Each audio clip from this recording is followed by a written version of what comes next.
నిజామాబాద్ జిల్లాలో new year వేడుకలపై పోలీసులు ఆంక్షలు విధించారు. ఒమిక్రాన్ ప్రభావం కారణంగా బహిరంగ ప్రదేశాల్లో కేక్ కటింగ్ వంటి కార్యక్రమాలు నిర్వహించకూడదని హెచ్చరించారు. తాగి రోడ్లపైకి రాకూడదన్నారు. గుంపులుగా రోడ్లపైన కనిపిస్తే అరెస్టు చేస్తామని హెచ్చరించారు.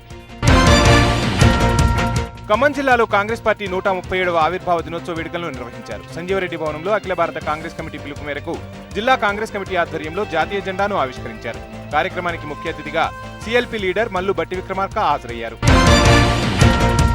కేడీసీసీ బ్యాంక్ శతవసంతాల వేడుకలను ఘనంగా నిర్వహించారు. సహకార సంఘాల చైర్మన్లు ప్రోటోకాల్తో పని లేకుండా అభివృద్ధి చేసే ఉద్దేశంతో పనిచేయాలని ప్రణాళికా సంఘం వైస్ చైర్మన్ వినోద్ కుమార్ సూచించారు.